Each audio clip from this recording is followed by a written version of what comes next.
السلام عليكم ورحمة الله وبركاته.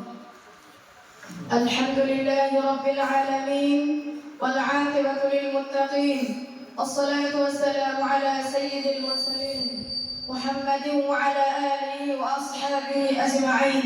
أما بعد، فأعوذ بالله من الشيطان الرجيم. بسم الله الرحمن الرحيم. قل أطيعوا الله والرسول. صدق الله العظيم. সর্বপ্রথম শুকরিয়া জ্ঞাপন করি সেই মহান গরিয়ান সর্বশক্তিমান আল্লাহ পাক রব্বুল আলামিনের দরবারে, যিনি আজ আমাদেরকে এমন একটি পাক পবিত্র মজলিসে আসিবার এবং বসার তৌফিক দান করেছেন। সেই মহান আল্লাহ পাক রব্বুল আলামিনের দরবারে শুকরিয়া জ্ঞাপন করি। সকলে বলি আলহামদুলিল্লাহ। অতঃপর প্রশংসা জ্ঞাপন করি সেই বিশ্বনবী হুজুর পাক সাল্লাল্লাহু আলাইহি ওয়াসাল্লামের দরবারে, যাকে সৃষ্টি না করিলে আজ আমি আপনি এমনকি 18,000 মাখলুকাত কিছুই সৃষ্টি হতো না। সেই বিশ্বনবী হুজুর পাক সাল্লাল্লাহু আলাইহি ওয়াসাল্লামের দরবারে বলি, তুমি চন্দ্রের চেয়েও সুন্দর, তুমি পুষ্পের চেয়েও মনোহর। আল্লাহু সাল্লাম আলাইহি সকলে বলি সাল্লাল্লাহু আলাইহি ওয়াসাল্লাম। আজ এই অনুষ্ঠানের মাননীয় সভাপতি সাহেব এবং সুদক্ষ বিচারক মন্ডলী এবং সামনে উপবিষ্ট রাসূল প্রেমিক শ্রোতা মন্ডলী, সকলকে আমার অন্তরে স্থল থেকে হার্দিক অভিনন্দন, শুভেচ্ছা জানিয়ে আজ আমি আমার বক্তব্য থেকে ধাবিত হচ্ছি। আমার তৌফিক ইল্লা বিল্লাহ।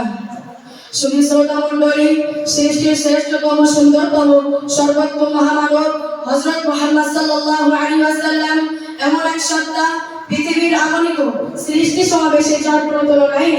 কালামে পাকে তার প্রতিনিমনের স্পষ্ট উল্লেখ করা হয়েছে, তিনি ছিলেন উত্তম চরিত্রের অধিকারী। তার সমস্ত কাজ, কথাবার্তা, আচরণ, উপদেশ সমগ্র মানব জাতির জন্য অতুলনীয়, অনুসরণীয় আদর্শ। তাই তো মহান আল্লাহ পাক রব্বুল আলামিন কোরআনে বর্ণনা করেন, কুল আতিউল্লাহ ওয়া রাসূল, অর্থাৎ আপনি বলে দিন তোমরা রাসূল সাল্লাল্লাহু আল্লাহর রাসূল সাল্লাল্লাহু আলাইহি ওয়াসাল্লামের আনুগত্য করো। ইমানের মৌলিক দাবি হলো আল্লাহ এবং রাসূল সাল্লাল্লাহু আলাইহি ওয়াসাল্লামের প্রতি আনুগত্য করা। বস্তুত রাসূল সাল্লাল্লাহু আলাইহি ওয়াসাল্লামের প্রতি ভালোবাসার আসল দাবি হলো তার সুন্নাতকে নিজের জীবনে বাস্তবায়ন করা। যেমন তিনি যেভাবে খেতেন সেভাবে খাওয়া দাওয়া করা, তিনি যেভাবে শয়ন করতেন সেভাবে শয়ন করা, তিনি যেভাবে নামাজ আদায় করতেন সেভাবে নামাজ আদায় করা। এমনই ভাবে সমগ্র জীবনে সুন্নতে নববী অনুসরণ করার মধ্যে রয়েছে বান্দার সফলতা। কিন্তু আজ দুঃখের বিষয় হলো এবং পরিতাপের বিষয় হলো, আমরা রাসূল সাল্লাল্লাহু আলাইহি ওয়াসাল্লামকে ভালোবাসি সত্য, তবে এই প্রচলিত ভালোবাসার মধ্যে অন্ধ আবেগের মাত্রা বেশি। আমাদের ভালোবাসার মধ্যে নেই তার অনুগত্যতা, নেই তার সুন্নতের বাস্তবায়ন। মোট কথা, আমরা ভ্রান্তির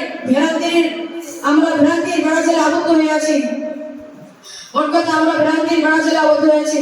এ থেকে মুক্তি বা পরিত্রাণ আসুক প্রয়োজন। তাই তো মহান আল্লাহ পাক রব্বুল আলামিন গ্রন্থে বলেন, ওয়া ইন তুতিউহু তাহতাদু, অর্থাৎ যদি তোমরা রাসূল সাল্লাল্লাহু আলাইহি ওয়াসাল্লামের আনুগত্য করো অবশ্যই হেদায়েত প্রাপ্ত হবে।